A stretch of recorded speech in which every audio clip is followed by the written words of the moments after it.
This is how we catch 90% of our fish, and in today's episode we're going to show you exactly how we do it. Let's go!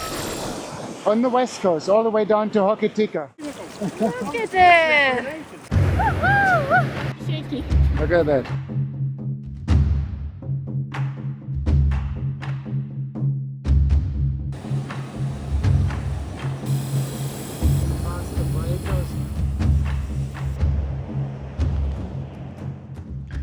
Well, good morning everybody. So we ran out of fish, can you believe it? That's the most horrible thing that could happen, running out of fish. So in today's video, I thought we're going to show you what we're going to do when we run out of fish and how we catch some new fish with our Aeroo Pro drone. We're going to show you step by step how we catch our fish, and maybe you can learn something from that. All right, so Haitian has got the Aeroo Pro drone here. So that's our first weapon that we use to catch ourselves a feed. Now the second thing you need for drone fishing is of course a beautiful partner to help you with the drone fishing. And check out the beach we found ourselves. We are at the west coast of New Zealand near Hokitika. Now right here where we parked, we got some swimmers, so we don't want to fly our drone out here, so you got to be careful with drone fishing when there are people in the way, so we got to walk a little bit further out this way, away from the people. When you look for a spot for drone fishing, a good beach for drone fishing, you want to look for, first of all, like an empty beach with not many people there, and you probably want to look for a sandy beach as well. Not too many rocks or rocky outcrops around where your line might get stuck. We usually fly our line out about 300 meters. That is usually past those first breakers. Yeah, if you get lots of rocks in the water, you might lose a lot of line. So pick your spot wisely and look for those sandy beaches. It's good if you got some steeper drop-offs, or if you can see some sandbanks out there as well. Then you know there's a little bit of structure where the fish will be holding.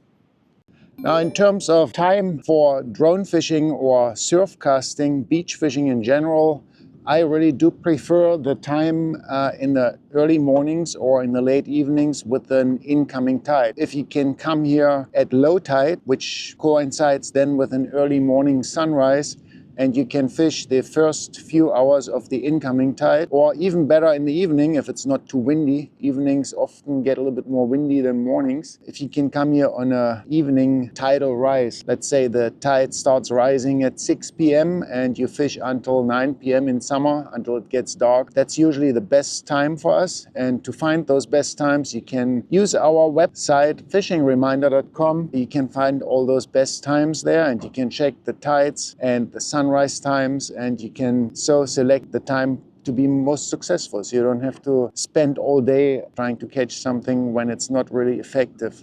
The next thing for our drone fishing, we just use a standard surf casting rod. This happens to be a 71-degree north rod from a company called Balsa.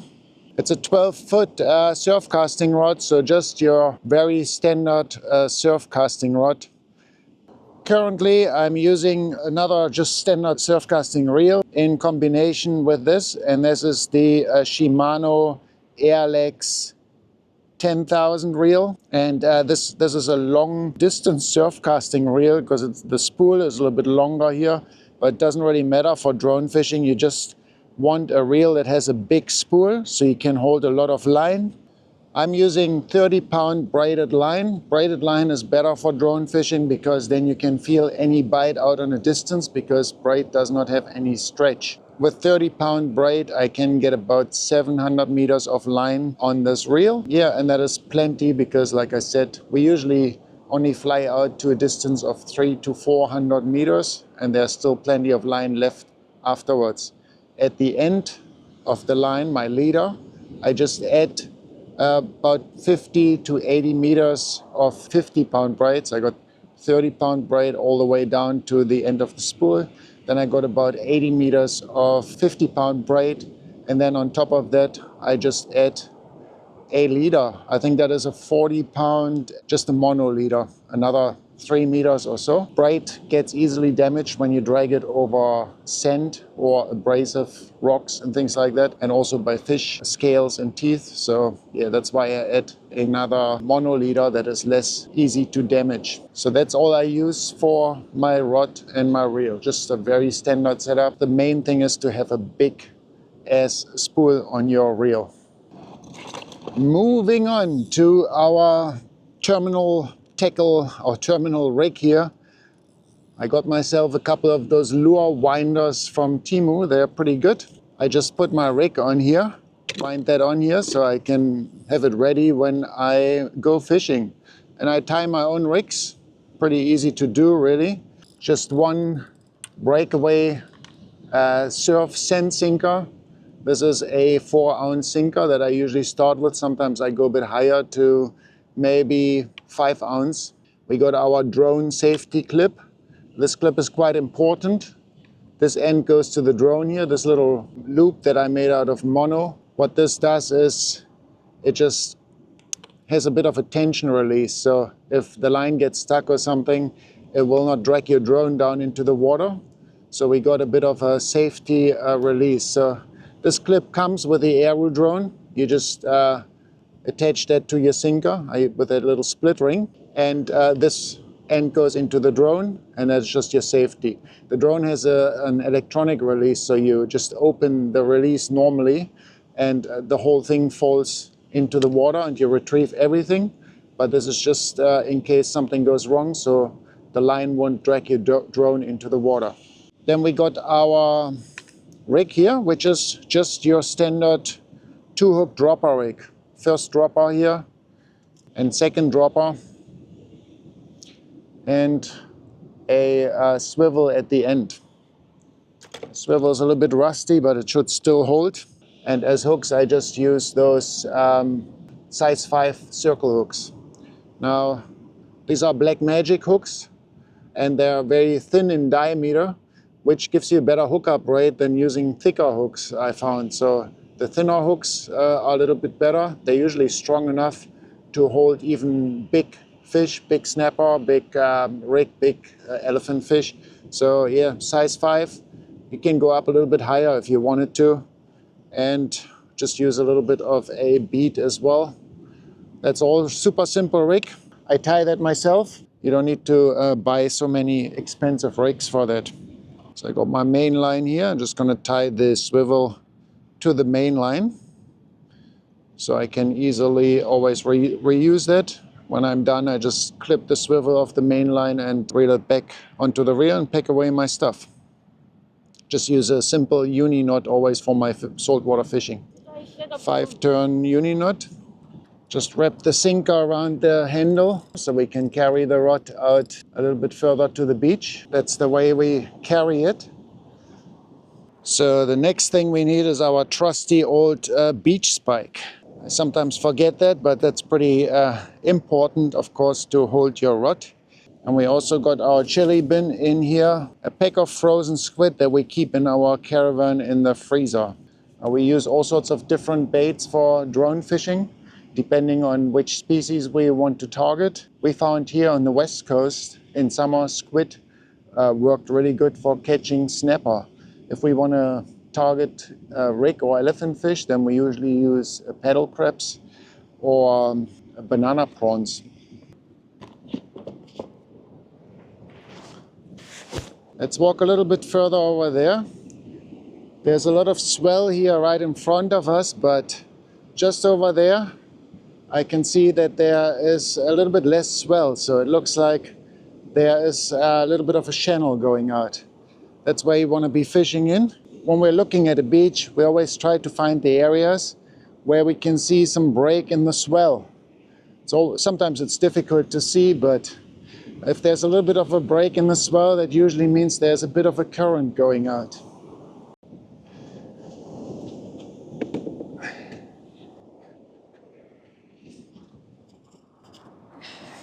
There we go.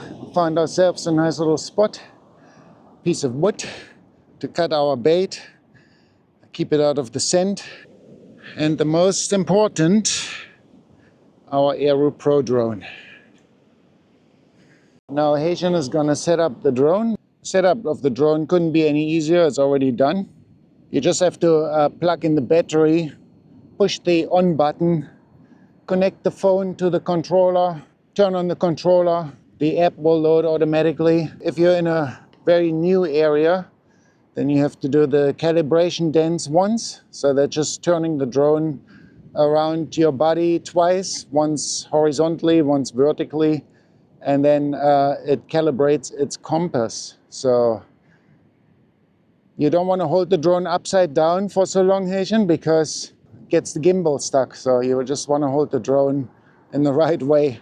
But that's how easy it is. The drone is now pretty much ready to fly. And I got some nice squid bait here that I just cut off from my frozen bait. So I'm just gonna cut a couple pieces, put that on those hooks. Okay, the squid is still frozen. I prefer it when it's a little bit defrosted already, but just gonna tie it on with a bait elastic so it doesn't come off easily. And give it a little bit of an overhand knot here. What's that knot called? Just an overhand loop with a bait elastic so the elastic doesn't come off. Bit of a good hook exposure, that's pretty much all that's important. Have a nice hook exposure here. Tip of the hook is too close to the bait, often the fish don't get hooked. One thing I like to use recently for surf casting or drone fishing is those fish bites in addition to my regular baits. This one is now a little bit old, so it's discolored already, but that's what a fish bite looks like. It's just a strip of flavored sort of gummy. And this one happens to be a crab flavor, so you can get them in all sorts of different flavors. They're not always easy to find. You might have to order them online, or I found they're easy to find on the North Island in the fishing shops than on the South Island. This lasts forever because you only need to cut off a little piece of this. So I got my hook here with the bait tied on. I've got this little piece of fish bites here, and I'm just gonna add that to my hook, just at the end of the hook, at the end of the bait, like so.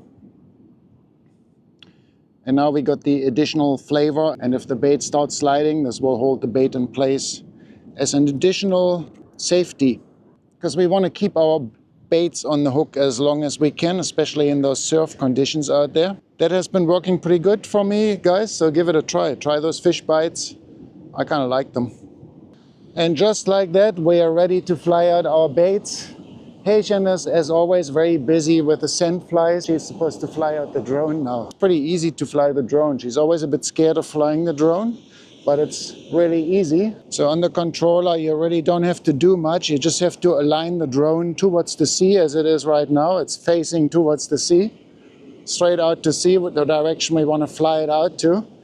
And on the controller, you only really have to remember that the left stick is for up and down. The right stick is for forward and backwards. So up and down, forwards and backwards. So first you use this to fly the drone up as high as you want, and then you just hold this forward, and then on the screen we can see the distance, and usually after about 300 meters we can then just hit that little button here on the back of the controller. This is for dropping the bait, and yeah, then afterwards you hit that little button, return to home, and the drone will just come back where it came from. Just clip the bait on. We really should have used our landing pad because it's a bit sandy. It's not so good for the drone, but oh well. Haitian, you're ready? We're gonna fly it out towards there where the white clouds are. This is your aim. This is the direction you want to fly the drone, straight towards that angle, 45 degrees to the left because of that strong current pull. Just gonna grab that and let that run through my... A little bit to the left. More. Yep. 300 meters. Yep. Okay, stop it there. And then... Yep. Okay. Back to home. So now my job is to set the sinker quickly. Close the bail arm. And set the sinker. It's already set, I think. Maybe we already got a fish on. It's set pretty quick. Normally it doesn't set so quickly, but yeah. Maybe because I was holding tension on the line, we didn't have a lot of slack on it this time. Now the drone is coming back on its own. It will basically land on its own exactly where it started off, so we don't have to do much, and that makes it pretty easy. So the drone is coming. You don't have to do anything, you just have to let it land on its own basically. So it's coming down. There we go. And it will land itself pretty much where we came from. So yeah guys, that's how we do our drone fishing. Very simple. Just wanted to show you once more because lots of you guys that I've met on the road are quite interested in getting a drone as well to, you know, supplement your food a little bit when you're out camping. I love fishing, of course. That's why I started our website fishingreminder.com many years ago. But I also love camping. I've been camping my whole life, and fishing and camping, the combination is just the best because it's an activity that is exciting, it is fun to do, it provides you with food, and it's essentially free once you got the equipment, of course. It's an activity you can do pretty much anywhere. The thing with drone fishing is it gives you a little bit of exercise as well because you have to reel in those 300 meters of line that you've been flying out. It's exciting when you have a bite and you're reeling a fish, but sometimes you just have to reel in the whole rig to check the bait. It becomes a little bit of an exercise in that case, which is not too bad. I much prefer that to use an electric reel. You can also feel what's going on. Now, because we were filming and not paying so much attention to the line, our sinker did not set properly, and there's a bit of a current going out on the beach, so we're just bringing it back and flying it out a second time now. Oh, we actually got something on. What is it? A gurnard? Are you sure? Let's have a look. I thought we had a little bite on there earlier, and something was pulling a bit of that sinker out. Looks like we got a spiny dock on. Let's have a quick look. Yeah, some spiny dock. That's not what we want. Or is it a gray boy? Oh, it's a gray boy. Not really what we wanted. I'm gonna unhook him quickly. Wait. Those ones here are called gray boys. They're gray on the top and they don't have any spines. The spiny docks, they have little spines on their dorsal fins, which you got to be careful with. Gray boys don't have them, but they got some bigger teeth. They're proper sharks and they have some teeth, so don't stick your finger into their mouth. Gonna release this guy quickly. So that was the first catch of today. I just went to the car to get some heavier sinkers because it's really swelly out there. It always looks less swelly on film than it does when you're actually out here, but the waves are pretty swelly, so these waves, they really pull on your line, and there's a really good chance that they just pull out your sinker. But in this case, actually, I think that gray boy just pulled out our sinker. So we're going to use a 6 ounce instead of a 4 ounce now. It's a little bit heavier than the other one here, a little bit bigger, so hopefully that will hold a little bit better as well then. So you got to change your tackle around a little bit when you do your drone fishing, or just like any surf casting really, until you find what works for you. Now a quick word about our Aeroo drone, guys. We've been using this drone for over a year. We had an early beta access to the drone, so we've been using the beta version. And now we've been using the final release version for quite a long time. And let me tell you, this drone is a beast. Like, I've used several drones over the years for fishing, and I'm really, really happy with this drone after really heavy usage. We use that all the time, and we have not had any problems really. So we made a full length review of this drone, and I'll link that video up in the description if you're interested. And I also put a link up in the description if you want to purchase this drone. If you buy through this link, then we get a little bit of a commission from Aeroo. So yeah, you can do that if you wanted to support our channel a little bit and you want to buy this drone anyway. There's no downside for you guys, but we get a small commission so we can keep on making those videos, right? And it has caught us just so many fish. It's the easiest way to catch food when you're traveling. And the good thing about the Aeroo Pro drone is also that it's a lot cheaper than the other drones. Compared to a Swell Pro drone, you can buy 3 of the Aeroo drones for the price of 1 drone. For a much lower price, you get a drone that is a beast and can handle pretty much all your surf fishing needs. Yep, dropped. Okay, let's hope this sinker will do a little bit better now. All right, that was a successful. Well, Haitian is getting the hang of flying the drone now. So far, I have always fly the drone and pay attention to the baits and everything at the same time. But since Haitian is getting the hang of it, it makes it much easier. So we did try one last cast now because we only got a shark so far.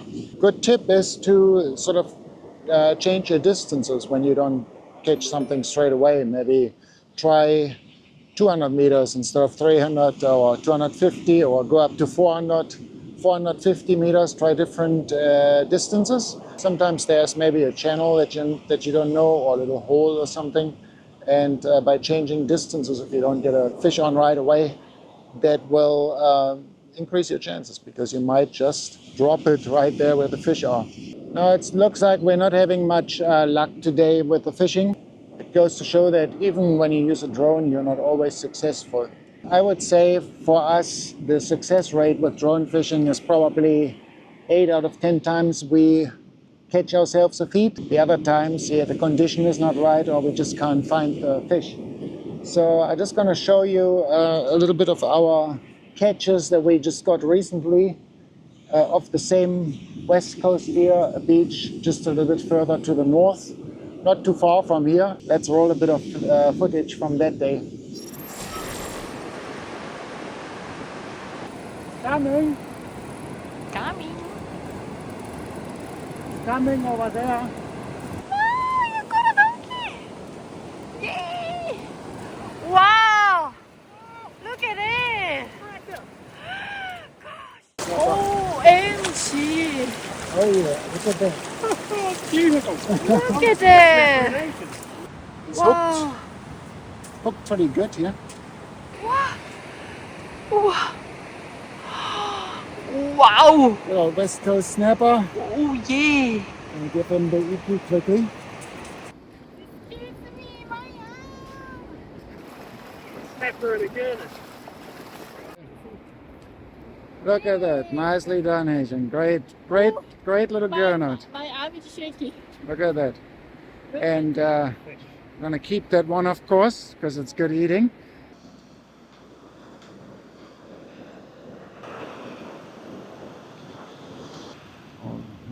I don't think it's a gurnard.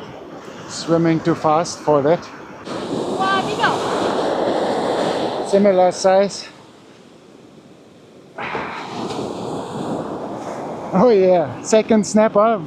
Very similar size than the previous one. A good 40 centimeter. We got 2 snapper for eating now. Wow.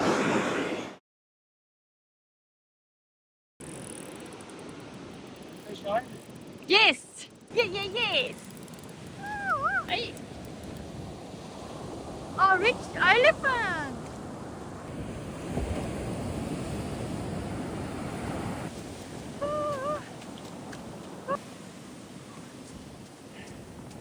Another nice west coast elephant.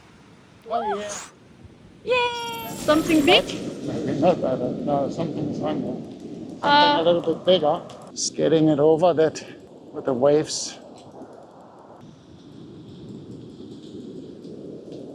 Oh, got a scent fly in my face. on my right temple. I don't know. It's weird. That's a new hook, sir. See, the line is frayed like that here. It's from a shark tooth. oh, sinker and all. Yeah, we lost our sinker. That is a shame because it had our Aeroo clip on it. And it was a new 6-ounce sinker that we just bought as well. Yeah, looks like this area is a little bit shark infested. Maybe depends on the time as well a little bit, but because the water is so dirty here right now, after lots of rain and from the river runoff, sharks like dirty water.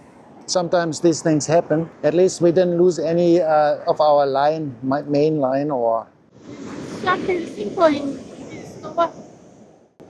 I don't think he ate the sinker. He just sort of got hooked and then he's bitten through the line where the sinker is. So the sinker probably fell off. He might still have the hook in its mouth. Who knows? Might have been a big 7-gill shark because it was a strong ass pull. So guys, I hope you enjoyed this video. Just showing you a little bit tips and tricks on how we catch our fish when we're traveling and how we catch about 90% of the fish that we eat with that simple method. So that's it for now. Leave us some comments. If you have any questions, concerns, let us know in the comments, guys. We're really always happy to answer your questions and help you out as good as we can to the best of our current knowledge. So see you in the next video. Make sure you stay tuned and subscribe for more cool camping and fishing adventures. Hey Shen, what are you going to say to our viewers here?